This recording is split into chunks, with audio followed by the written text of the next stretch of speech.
Hey there, YouTube. What is going on? I just thought I'd get on here and make a video so I can put all this stuff away. Thought I'd show everybody what I received from that Facebook page, that Minis Model Auctions. The gentleman there, Mike, he is trying to do a really solid thing to help this family out, liquidate all their father's stash and models. The family has no concern with the models, and they want to just see that actual real model people get them, so that they're going to good homes to possibly get produced, built and used. So I can't remember the total, but I thought they said it was somewhere in the neighborhood of 3,000 to 4,000 models were in this guy's stash. That's huge. So Mike is a friend of the son, and they've worked out an agreement, and now Mike has got a Facebook page out there. So it's Minis Model Auctions. Go check it out. Get some bidding going on, and I'm going to show you some of the kits that I had purchased. I won't go into great detail because this video will be way too long. So just kind of show you what I purchased. And we'll go from there. Now, some of these kits, somebody might say, well, they're not that super rare, whatever. Some of them are kind of old, some of them can't find. They all have a special meaning to me. That's why I picked these kits. So, I just want you to know that it's a very trustworthy page. The guy's very honest. He wants to try and help get these kits all to good homes. So, let me adjust this camera so you can see what we got going on here. Here's the box. So let's open her up. I've had it open already, just because there was some paint in there that he sent me to try. There you go. We got a heck of a box here. So the first kit, which I always kind of wanted, never did, but I have one in real life here that my wife pretty much drives, is the 06 Dodge Magnum SRT8. This is a cool kit. Don't know what we're going to do with any of these. I mean, they're not earmarked for any particular builds, but we'll have them in the stash so that we can build these things however we want when the time comes or get motivated. So got that one there. We got the Matt and Debbie Hayes Pro Street Thunderbird. This is a cool kit. It's even molded in pink. And even though those two kits there are open, Mike is doing a really good job checking them to make sure that everything is in there. We got the Larry Morgan Super Clean Oldsmobile. Another good kit. We got the Warren Johnson GM Performance Parts Oldsmobile. That's another great kit.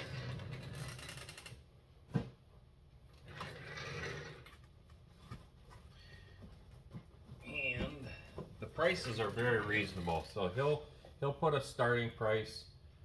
This is the Jigs Olds Cutlass Pro Stock kit.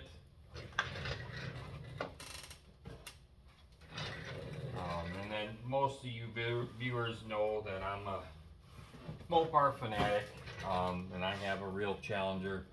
So I grabbed a couple of the Challengers. These are not the showcase ones. These are the ones where it actually has a motor, being it's the special edition Revell Challenger. We got the Mopar Dragster kit. Very cool. Mike Dunn, Daryl Gwen. We got the Superman Pontiac Firebird Warren Johnson kit.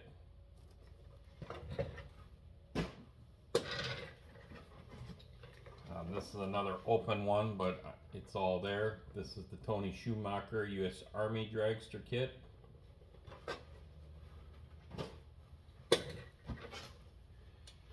We got the Kenny Bernstein Budweiser King Dragster kit.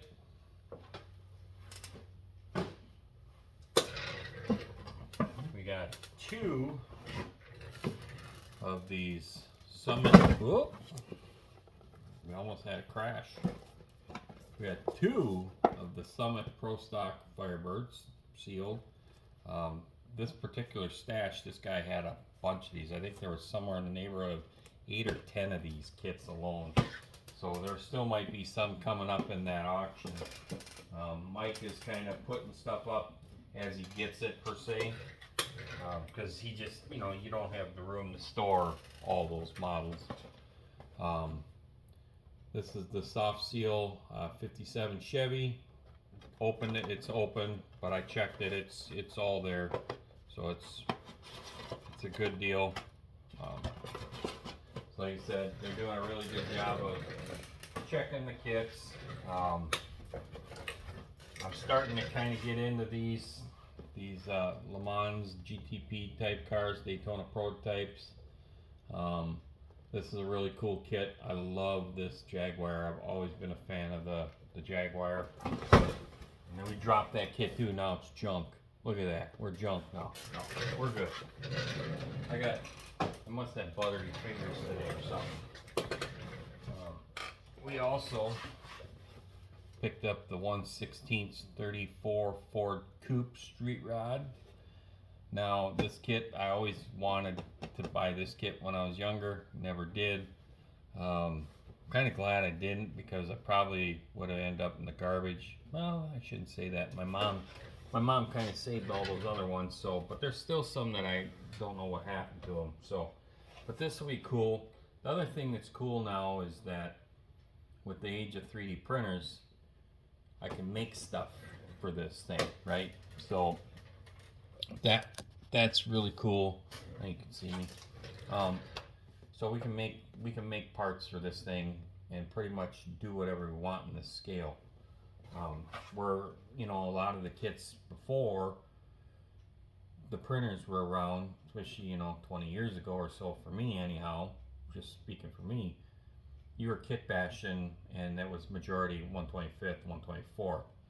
So the 1/16 and 1/12 stuff really never did nothing for me, other than one kit that my father built, and I'm always searching on eBay for it. Is this it's a, I believe it was MPC monogram, yeah, MPC. It's like a black Charger that's either 1/12 or 1/16, with like a gold stripe on the box art. I don't remember if it had a name for it, or I just know it was like 71, 72 Charger. My father built that kit for a model show that his car club was doing that particular winter. And that was really the only one that meant something to me way back when, right? For the most part, I've always been 1/25, 1/24 person, big time. So now that the 3D printer's here and I have one, I can print up some cool wheels that I think would look cool on this thing and detail the heck out of it. Go as crazy as I really, really want to. And then you run into the issue with these too, is where do you then put them? It's already takes up case space with the other ones, but we'll figure something out. We'll probably have to build a case, or maybe I'll go hit some like flea market or use furniture things, see if I can't find some like glass hutch or something that needs some restoring, and put that in here, and then put a bunch of the models in here. That'd be cool, you know. And then this was one that I always looked at many years ago, and I just never would do it. Like I said, same story. But this is cool, and all of these kits were purchased at a very reasonable bid price, which is awesome. So go over there on Facebook, check out Minis Model Auctions. You will not be disappointed. If you're friends with me on Facebook, I've already linked it once, and you'll get on there. You never know what's gonna pop up. I know that the dude had a bunch of armor, military-based planes, all that stuff as well. I don't know if Mike's gonna get into selling all that stuff as well for the man. It's a possibility. They're just, I think, testing it out with the cars right now. So go over there, check it out. Barry Fairley ran. these are some great kits. Like I said, I'm excited to get these kits. It means a lot. So, where are we at? Oh, we're only at 10 minutes. Well, I can kind of go over my Hobby Lobby stash too, so I can put all this crap away. It's driving me nuts. The other day when I went to Hobby Lobby, I think it was last Friday, I picked up the new AMT Ford, which is a 3-in-1? Yeah, it's a 3-in-1. So that's really cool. It's a pretty neat deal. It's even got the, I gotta get orientated here. It's got a trailer and everything, so that's really cool. How Hobby Lobby's got the Demon, so that's really cool. It's not worth the price that it is right there, so I recommend picking it up at 40% off because it is MPC kit.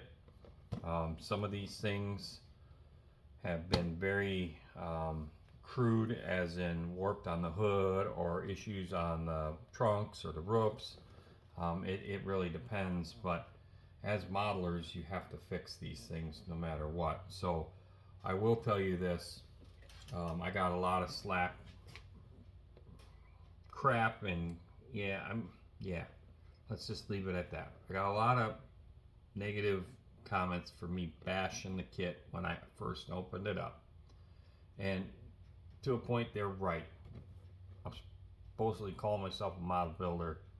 Fix it, right? So the viewers are absolutely right. So I shouldn't bash the thing, but I will say this from a kid aspect that earns his money, saves up, pays that kind of money for a kit, and can't fix it like me or some of you folks that are very into the hobby. That's gonna probably steer young people out of the hobby, knowing that, hey, I spent all that money and the thing is all kittywampus and crooked. So that's all I'm saying. Unfortunately, the only thing I can do then to be positive about it is to try and teach people the things that I may have done or do to try and fix problems when you get these kits, because at the end of the day, some of the comments were right. There's other kits that you could open up and have warped issues and so on. I mean, I had warped issues with the USAC truck build. The hood kind of was bowed up on the ends. I fixed that hood as well. I know some people have had some issues with Mobius ramp trucks. I mean, right, we could pick any brand out and there's issues, but if you can, get them at the best price you can, because if you chop them up like me, you know, whatever, you want to save some money. So enough of that rant for today. So then at the show, which I was kind of pumped about, last weekend, I got this. Oh man, am I on a roll today? Almost dropping these things. The JR Savino's Pavement Modified. Got another Richard Petty car, the Chrysler kit car. I love them. I got the old Sunoco Oldsmobile stock car. Love that as well. Two more, and we're done. You like how my lazy ass is rolling himself around in the chair? That's pretty funny. Convertible GTX. I think I got one. Not sure. It was a really good price. I couldn't pass it up. And then the Color Me Gone 64 Dodge by Lindbergh. I needed to get that too. So I don't know what I'm gonna do with this thing yet. I have a couple different versions I'd like to do it, so I gotta see if I have another one in my stash somewhere. If I do, then I'm gonna get going on one of these soon. The other thing that I need to really do, and maybe I'll have 2 videos up today if I get this one posted today, and that will be, I need to do a video for my Blue Ox Model Shop Street Machine group build. I'm having a really hard time making a decision on which one I want to do. Yeah, it just, I have so many ideas for each one, and they're kind of a little bit different classification of, you know, drag cars or street cars or whatever. So I'm torn right now.